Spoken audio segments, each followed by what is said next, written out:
மயான கொள்ளை. அங்காளம்மன் மயான கொள்ளை வரலாறு சிறப்பு வாய்ந்தது.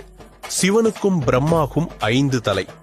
தனக்கு 5 தலை என்ற ஆணவத்தில் இருந்த பிரம்மாவின் ஆணவத்தை அழிக்க சிவன் அவரின் ஒரு தலையை தனது கரங்களால் கிள்ளி எறிந்தார். தனது கணவரின் தலையை கொய்ததால் கோபமான சரஸ்வதி ஈசனுக்கு சாபம் கொடுக்கவே அவருக்கு பிரம்மஹத்தி தோஷம் பிடித்தது. பிரம்மஹத்தி தோஷம் பிடித்த சிவபெருமான் பித்தனாக சுடுகாடு முழுவதும் சுற்றினார். ஈசன் கையில் பிரம்மனின் தலை கபாலமாக பற்றி கொள்ளவே அவருக்கு இடும் உணவு எல்லாம் அந்த கபாலம் தின்றது.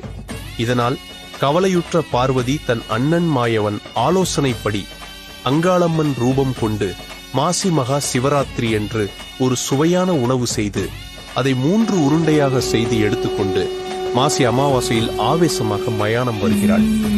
மயானத்தில் ஒரு பித்தனாக திரியும் ஈசனை அழைத்து அவரது பிரம்ம கபாலத்தில் 2 உணவு உருண்டையை போட்டு 3வது உருண்டையை மயானத்தில் வீசி எறியவே உணவு ருசிக்காக அந்த பிரம்ம தலை ஈசனை விட்டு இறங்க அம்மன் அகோர ரூபமாக அந்த பிரம்ம கபாலத்தை தனது காலில் போட்டு நசுக்கினாள்.